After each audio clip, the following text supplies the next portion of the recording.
السلام عليكم، مرحبا بكم معايا فيديو جديد ان شاء الله. اليوم غادي نقدم لكم الطريقه ديال العسل. غادي نوجد العسل ان شاء الله، وبغيت نشارك معكم الطريقه. بالحق هذه اللي غندير لكم اليوم ماشي الطريقه ديالي، الطريقه ديال الشيف نعيمه عصام. الطريقه ديالي الحمد لله حتى هي ناجحه 100%.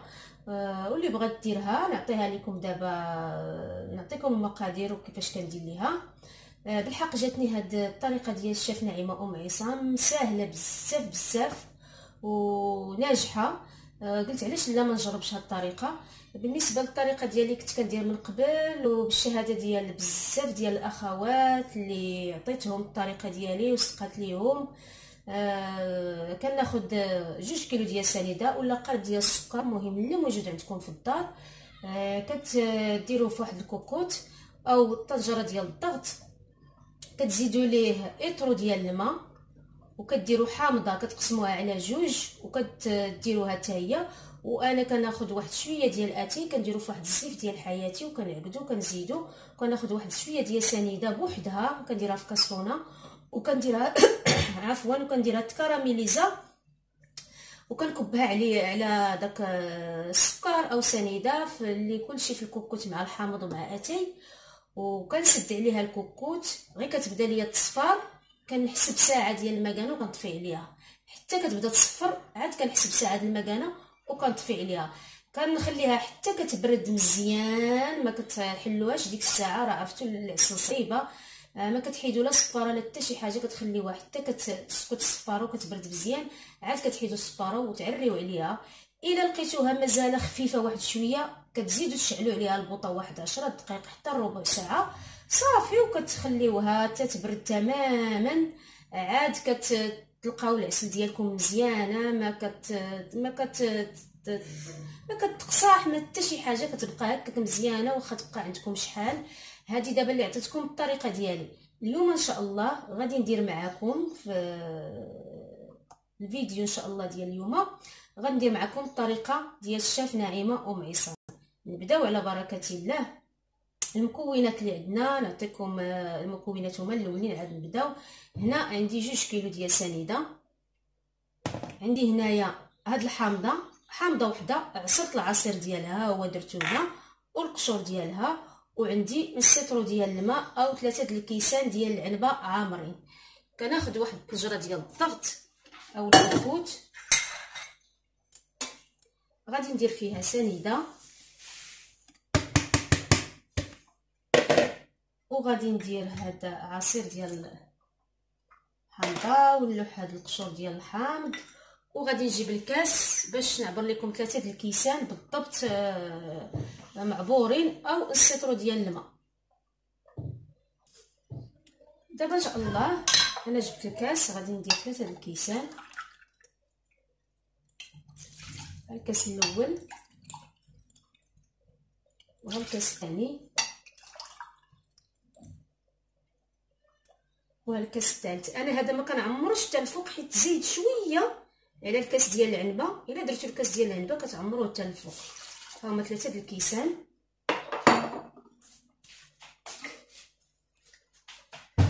غادي نخلط الكل اللي ينسجم مع بعضياته، وغادي نديرها على النار ما تكونش مجهده وما تكونش منقوصه بزاف، تكون متوسطه.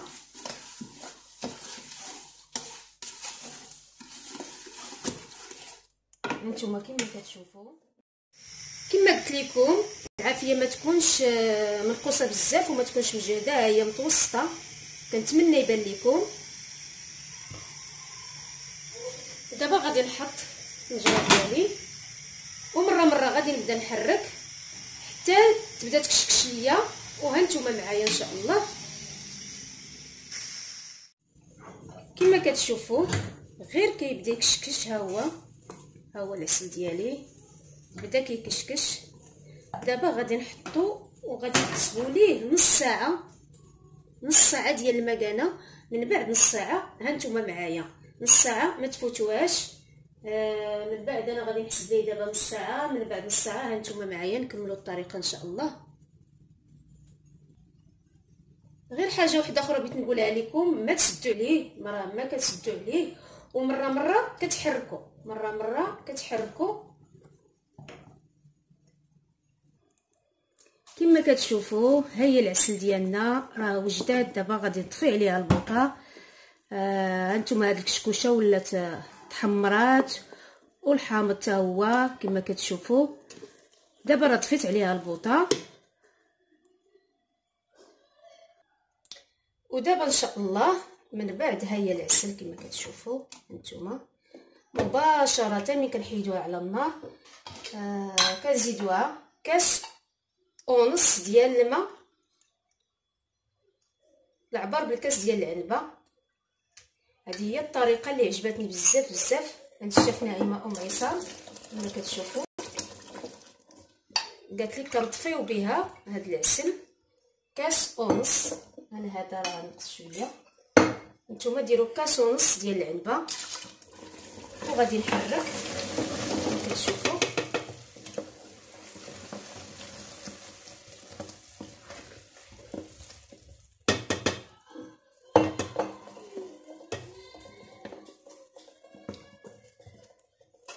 هانتوما وغادي نخليها تبرد تماما وغادي نوريكم الشكل النهائي ديالها. وهذا هي الطريقه، هذه هي الطريقه ديال الشيف نعيمه عصام وعجباتني وسهله دغيا كتوجد. وكما قالت لينا راه ناجحه 100%.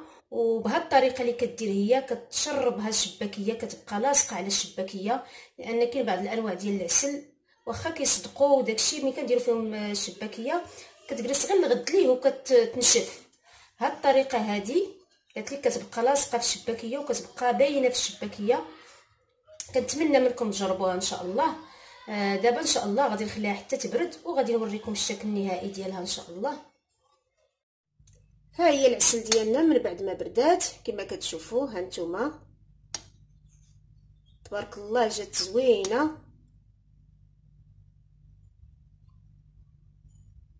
كنتمنى لا فيديو ديال اليوم ينال الاعجاب ديالكم، ولا عجبكم لا فيديو ديال اليوم بارطاجيو مع الاحباب والاصدقاء ديالكم باش الكل يستافد. والسلام عليكم. فيديو مقبل ان شاء الله.